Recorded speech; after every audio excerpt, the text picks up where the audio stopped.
আপনি দয়া করে আমায় একখানা পথ দেখান, আমাকে একটু সরল করে বুঝিয়ে দিন দয়া করে। একটা কথা মনে রাখিস মা, তোর জীবন আর 5 জনের মতো নয়। মা তোকে অনেক বৃহত্তর উদ্দেশ্যের জন্য এই পৃথিবীতে এনেছেন। আর যাদের উদ্দেশ্য বৃহৎ হয় তাদের ক্ষুদ্র ক্ষুদ্র আঘাত বা দুঃখে বিচলিত হলে চলে না।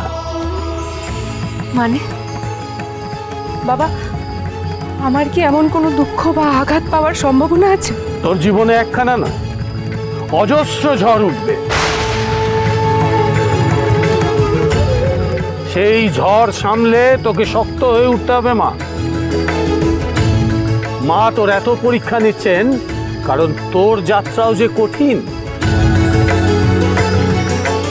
আগুনে পুড়তে হবে তোকে, যাতে খাঁটি সোনা হয়ে উঠতে পারিস।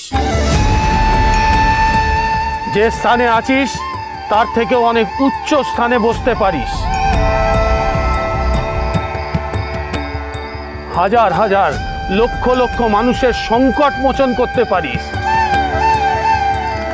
মায়ের তো তেমনই ইচ্ছে। বাবা, আপনি যে বারবার কইতাছেন ঝড় উঠবো এর জীবনে, এর মানে কি সত্য সত্যই বড় অঘটন ঘটবো? কিছুই পৃথিবীতে অঘটন নয়, যা ঘটে তার পিছনে নিশ্চয়ই কারণ থাকে মা। সব যে মায়ের ইচ্ছেতেই ঘটে। আজ যা অঘটন মনে হয় তা আগামীর ইতিহাস লেখে স্বর্ণাক্ষরে। সেই ইতিহাসের দিকে তোমায় তাকাতে হবে ভবানী মা। বাকি সব ভুলে যাও, সবাইকে ভুলে যাও। যে স্থানে আছিস তার থেকে অনেক উচ্চ স্থানে বসতে পারিস, লক্ষ লক্ষ মানুষের সংকট মোচন করতে পারিস। সেই ইতিহাসের দিকে তোমায় তাকাতে হবে ভবানী মা।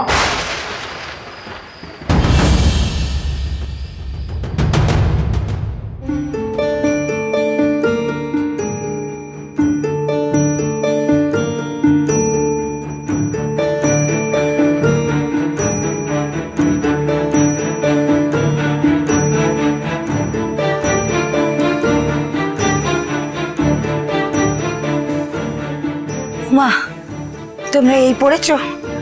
আমি এই মাত্র চিন্তা করছিলাম তোমাদের কথাই। হ্যাঁ গো, ইন্দু বউ কি বললো? ওই রুদ্রনাথ বাবা কি বললেন? অনেক পরীক্ষা আছে মা, এই মাইয়ার অনেক পরীক্ষা আছে। এই মাইয়ার জীবনে শান্তি নাই। শান্তি নাই মানে? এ আবার কেমন কথা? বাবা বললেন যে এক বড় ঝড় সামনে অপেক্ষা করছে, আর সেই ঝড় সামলাতে আমায় নাকি নিজেকে আরো শক্ত করে তুলতে হবে।